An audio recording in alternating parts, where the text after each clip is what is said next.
టైంకి తినకుండా ఉంటే మన శరీరం నీరసించిపోయి ఏ పని చేయలేం. అలాగే పొలంలో పంట బాగా పండాలంటే మట్టిలో ఎంత సారం ఉందనేది తెలుసుకోవడం చాలా అవసరం. అది తెలుసుకోవాలంటే రైతులు తప్పనిసరిగా భూసార పరీక్షలు చేయించుకోవాలి. తద్వారా ఎరువుల ఖర్చు తగ్గడంతో పాటు ఏ పంట వేస్తే అధిక దిగుబడులు పొందవచ్చు అనేది రైతులకు తెలుస్తుందని చెబుతున్నారు ప్రధాన శాస్త్రవేత్త చిన్నమనాయుడు.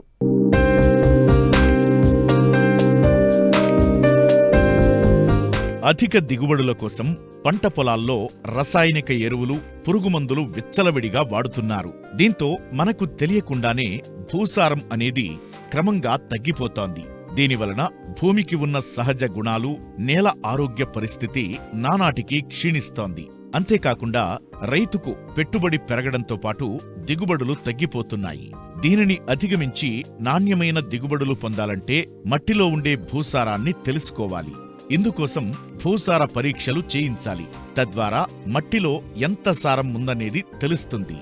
ఎరువులు, రసాయనాలు ఎంత మోతాదులో వాడాలో రైతులకు తెలుస్తుంది. దీంతో ఎరువుల ఖర్చు కూడా చాలా వరకు తగ్గుతాయని తెలియజేస్తున్నారు ప్రధాన శాస్త్రవేత్త చిన్నమనాయుడు. ప్రస్తుత వ్యవసాయంలో గనక చూస్తే రైతులు ఎక్కువగా రసాయన ఎరువులు వాడటం అనేది మనం గమనిస్తున్నాం. ఇంచుమించు అన్ని పంటల్లో కూడా సేంద్రియ ఎరువులు వాడకం అనేది చాలా తగ్గిపోయింది. రసాయన ఎరువులు వాడకంతో పాటుగా మితిమీరిగా కానీ అసమతుల్యంగాను ఒక ఎరువు ఎక్కువగాను ఒక ఎరువు తక్కువగా వాడడం జరుగుతుంది. ఎక్కువగా చూస్తే నత్రజని ఆధారిత ఎరువులు యూరియా కానీ, డిఏపి కానీ, నత్రజని సంబంధిత ఎరువులు వాడకం ఎక్కువగా ఉంది. భాస్వరస్ సంబంధిత ఎరువులు వాడకం మధ్యస్థంగాను, పొటాష్ ఎరువులు వాడకం చాలా తక్కువగా ఉన్నట్టు మనం గమనిస్తున్నాం. అదేవిధంగా పంటకి అన్ని ఎరువులు కూడా సమతుల్యంగా కావాల్సిన అవసరం ఉంటుంది. అదేవిధంగా సూక్ష్మ పోషకాలు కూడా టైం టు టైం మనకి అందుబాటులోకి రావాల్సిన అవసరం ఉంది. దీనికోసం రైతులు ఏంటంటే మితిమీరిన ఎరువులు వాడకం తగ్గించాలంటే ముందుగా భూమి తాలూకా సారాన్ని తెలుసుకోవడం అనేది చాలా అవసరంగా ఉంటుంది. ఈ భూసార పరీక్ష చేసిన తర్వాత మాత్రమే ఎరువుల యాజమాన్యం చేపడితే మనకి వేసిన పంటను బట్టి ఎంత ఎరువు కావాలనేది ఒక రైతుకు ఒక అర్థంలో ఉంటుంది. కాబట్టి మోతాదుని కూడా తగ్గించుకోవడానికి అవకాశం ఉంటుంది. తద్వారా సమతుల ఎరువుల యాజమాన్యం చేపడితే పంట దిగుబడులు కూడా రావడానికి ఎక్కువ ఆస్కారం ఉంటుంది. సాగు ఖర్చుకు తగ్గించుకోవడానికి అవకాశం ఉంటుంది. అదేవిధంగా వాతావరణ కలుషితాన్ని కూడా ఎరువుల రూపంలో తగ్గించుకోవడానికి కూడా మనకు అవకాశం ఉంటుంది. కాబట్టి రైతు సోదరులు భూసార పరీక్ష ఆధారిత ఎరువుల యాజమాన్యం చేపట్టాలి. దీనికి గాను రైతు సోదరులు వాళ్ళు పండించిన భూమి నుంచి మట్టి నమూనాను సేకరించి భూసార పరీక్షా కేంద్రానికి పంపించాలి. ఆ పరీక్షా కేంద్రాన్ని పంపించే నమూనా తీయాలంటే పంట లేని సమయంలో తీస్తేనే సరైన ఫలితాలు వస్తాయి. కాబట్టి దానికి అనుకూలమైన సమయం వేసవి కాలం. ఏప్రిల్ నుంచి మే నెలలో భూమి అంతా ఖాళీ ఉంటుంది. కాబట్టి ఆ సమయంలోనే నమూనాను సేకరించుకోవాలి.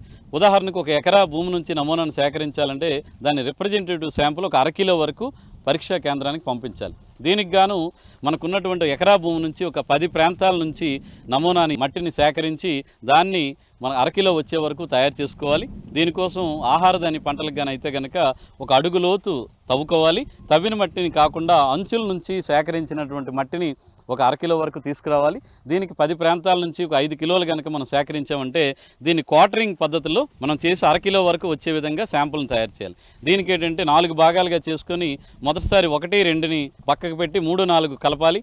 తర్వాత మళ్ళీ 3, 4 పక్కన పెట్టి 1, 2 కలపాలి. ఈ విధంగా ఏంటంటే మనకు 10 ప్రాంతాల నుంచి వచ్చిన మట్టి అంతా కలిసి యూనిఫామ్ శాంపుల్ అనేది పరీక్షా కేంద్రానికి వెళ్తుంది. వెళ్ళి పంపించే ముందు కూడా రైతు తాలూకా వివరాలు, సర్వే నెంబరు, వేసే పంట, వేయబోయే పంట, అలాగే విధంగా మనకు భూములు ఏదైనా సమస్యలు ఎదుర్కొంటున్నామా ఇలాంటివన్నీ కూడా మనం కనుక వివరాలు అందిస్తే భూసార పరీక్షా కేంద్రం వాళ్ళు మనం పంపించిన నమూనాని పరీక్ష చేసి ఆరోగ్య కార్డును కూడా జారీ చేయడం జరుగుతుంది. అందులో మనకు సమస్యకు తగ్గ సూచనలు కూడా అందిస్తారు.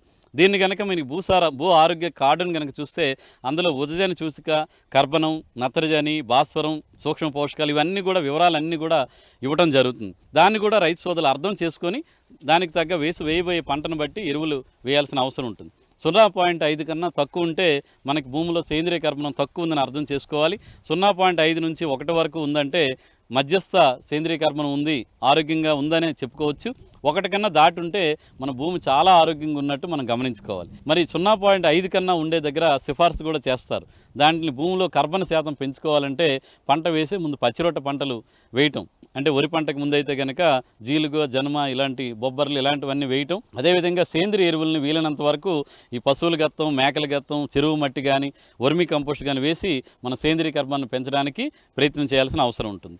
అదేవిధంగా ఇంకొకటి ఏంటంటే మన భూమి ఆమ్ల భూముల, సమస్యాత్మక భూముల, భూముల క్షార భూములను తెలియాలంటే అందులో ఉదజని సూచిక ఉంటుంది. అది కనుక మీకు 6.5 కన్నా తక్కువ ఉంటే ఆమ్ల భూములు అంటాం, 7.5 దాటి మన ఉదజని చూసుకుంటే క్షార భూములు లేదా చౌడు భూములు అంటాం. ఆమ్ల భూములు కనుక అంటే మీకు 5.4, 5 ఉందంటే ఆమ్ల భూములుగా గమనించి అక్కడ అగ్రికల్చర్ లైమ్ అంటారు, తెల్ల సున్నాన్ని ఎకరానికి 200 కేజీల నుంచి 500 కేజీ వరకు కూడా వేసి కలిగి దున్నుకుంటే ఆమ్ల గుణం తగ్గి అది తటస్థ భూములుగా మారడానికి ఆస్కారం ఉంటుంది. అదే చౌడు భూములు అయితే కనుక అక్కడ మీరు జిప్సం వేసుకోవాల్సిన అవసరం, అంటే 7.8 కనుక అక్కడ ఉందంటే సుమారుగా 200 కేజీల నుంచి 500 కేజీల వరకు జిప్సం ఎరువును వేసి నీరు నిలబెట్టి బయటికి వదిలితే కనుక ఆ చౌడు భూమి అంతా కూడా తటస్థ భూమిగా మారడానికి, మంచి ఆరోగ్యకరమైన భూమిగా మారడానికి ఆస్కారం ఉంటుంది. అదేవిధంగా చౌడు భూములు ఉన్నాయంటే అక్కడ కూడా మనం పచ్చిరొట్ట పంటలను ఒక 3 నుంచి 4 సంవత్సరాల పాటు వేశారంటే ఆ భూములు కూడా మంచి భూములుగా మారడానికి ఆస్కారం ఉంటుంది. కాబట్టి అలాంటి సిఫార్సులు కూడా మీకు ఇవ్వడం జరుగుతుంది.